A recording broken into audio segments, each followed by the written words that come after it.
나 약수령 논술 해도 괜찮을까? 내 성적으로 될까? 아마 지금 이런 고민하고 있는 학생들 많을 겁니다. 그런데 제가 지도했던 가천대 최초합 학생들도 처음에는 이런 비슷한 고민 했습니다. 하지만 합격한 학생들은 준비 방식이 좀 달랐습니다. 오늘은 약수령 논술 합격생들의 3가지 공통점 바로 말씀드려 보도록 하겠습니다. 오늘 영상 끝까지 보시면 내가 약수령 논술 준비할 만한 학생인지, 준비할 때 어떤 포인트들을 기준으로 공부를 해야 되는지 확실히 알 수 있을 겁니다.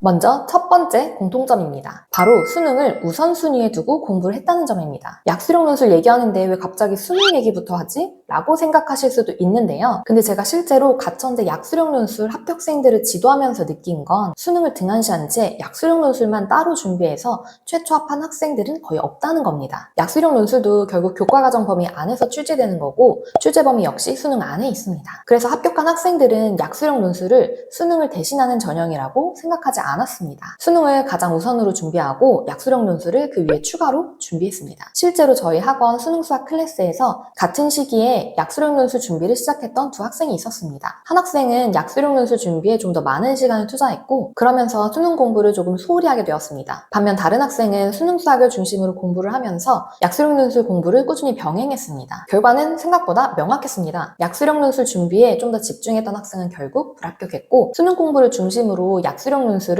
함께 준비했던 학생이 최초합했습니다. 이 학생들을 보면서 저는 한 번 더 확신하게 되었습니다. 약수령 논술은 수능을 대신하는 전형이 아니라 수능 공부를 기반으로 준비해야 되는 전형이란 걸요. 그럼 합격한 학생들은 어떤 문제들을 중심으로 공부를 했을까요? 두 번째 공통점입니다. 이 학생들은 수능 기출문제를 정말 열심히 풀었습니다. 여기서 이런 질문을 하실 수도 있는데요. 약수령 논술은 수능 특강이 중요하다고 하는데 왜 갑자기 수능 기출을 얘기하시나요? 물론 수능 특강 중요합니다. 심지어 대학 모집 요강에서도 EBS 연계 교재를 활용하여 출제한다고 기재가 되어 있습니다. 국어가 특히 더 그렇지만 수학도 무시할 수 없습니다. 그렇기 때문에 수 1, 2 수능 특강 문제집을 공부하면서 내가 모르는 부분이 없을 때까지 반복하시는 것을 추천드립니다. 하지만 수능 특강만으로는 연습이 부족합니다. 수능 특강 자체가 수능과 연계되는 교재이기 때문에 결국 수능 기출을 제대로 이해하고 있어야 수능 특강도 훨씬 효과적으로 공부할 수 있습니다. 실제로 수능 특강만 반복하면서 공부한 학생보다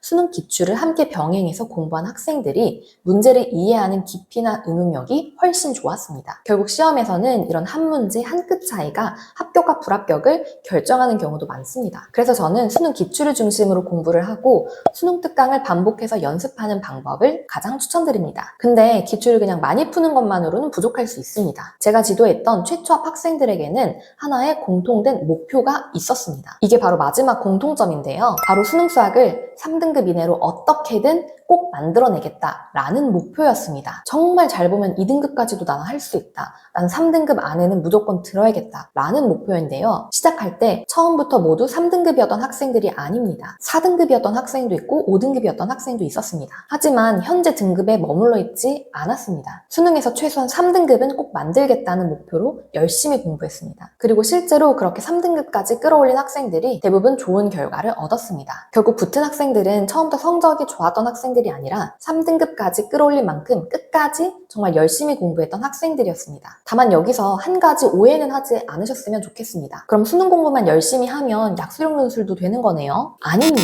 약수령 논술은 말 그대로 논술 전형입니다. 그래서 수능 공부는 기본이고 서술형 답안을 쓰는 연습도 반드시 해야 합니다. 특히 4등급 이하인 학생들은 서술형 시험에 익숙하지 않은 경우가 많습니다. 문제를 풀어서 답을 맞추는 것과 풀이 과정을 논리적으로 서술하는 것은 다른 능력이기 때문입니다. 그래서 수능 공부와 함께 서술형 답안 연습까지 병행해야 실제 시험에서도 좋은 결과를 얻을 수 있습니다. 그런데 여기서 많은 학생들이 막히기 시작합니다. 특히 4등급 이하인 학생들은 상위권 학생들에 비해 혼자 공부하는 방향을 잡거나 꾸준히 실천하는 데에 어려움을 겪는 경우가 많습니다. 그래서 약수령 논술도 혼자 준비하다 보면 어떤 기출을 먼저 풀어야 되는지, 수능 특강은 어떻게 활용해야 되는지, 또 서술형 답안은 어떻게 써내려가야 되는지 막막한 학생들 정말 많습니다. 그래서 저는 약수령 논술 준비하는 학생들을 위해서 학생 개별 수준에 맞춰서 1대1로 관리해주는 프로그램을 운영하고 있습니다. 매주 온라인으로 수능 기출, 수능 특강, 그리고 대학별 기출문항까지 골고루 학습할 수 있게 그리고 서술형 답안까지 첨삭해주는 그런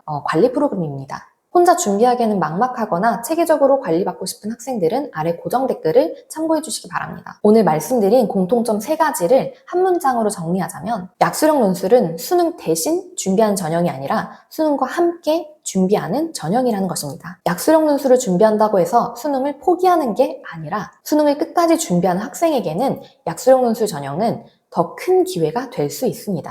약수령 논술을 고민하고 계신다면 오늘 말씀드린 이 3가지를 꼭 기억하시기 바랍니다. 혹시 궁금한 점 있으면 댓글로 달아주시면 제가 한번 확인하고 댓글 달아드리겠습니다.